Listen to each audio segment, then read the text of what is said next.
प्रधानमंत्री नरेंद्र मोदी के पश्चिम बंगाल दौरे पर शुरू हुई राजनीति की खबर आपको बता दें। ऑपरेशन सिंदूर के बाद इन दिनों प्रधानमंत्री जब 6 दिन के भीतर 6 राज्यों के दौरे पर हैं, तो पश्चिम बंगाल में ममता सरकार के मंत्री उदयन गुहा ने निशाना साधा है। प्रधानमंत्री कल पश्चिम बंगाल के अलीपुरद्वार पहुंचने वाले हैं। उससे पहले टीएमसी सरकार के मंत्री ने पीएम का नाम लिए बिना कहा कि जिनके खून में गर्म सिंदूर बह रहा है, वो अब सिंदूर का व्यापार करने के लिए दूर दूर तक भाग रहे हैं। मंत्री उदयन गुहा के बयान को सेना के ऑपरेशन सिंदूर का अपमान बीजेपी ने बताया है।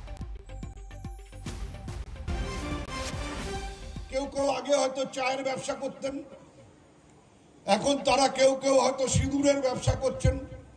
আগে গরম চা বিক্রি করতেন, এখন গরম সিঁদুর তাদের রক্তের মধ্যে দিয়ে বয়ে যাচ্ছে। সেই সিঁদুর বিক্রি করবার জন্য একেবারে উত্তরবঙ্গের আলিপুরদুয়ার পর্যন্ত ছুটে আসছেন। কিন্তু আমার বক্তব্যটা হচ্ছে যে এইভাবে মানুষের মধ্যে বিষ ঢুকিয়ে দেওয়ার চেষ্টা করবেন না। মানুষের মধ্যে বিষ ঢুকিয়ে দিয়ে, ধর্মীয় বিষ ঢুকিয়ে দিয়ে মানুষে মানুষে বিভাজন তৈরি করবার চেষ্টা করবেন না।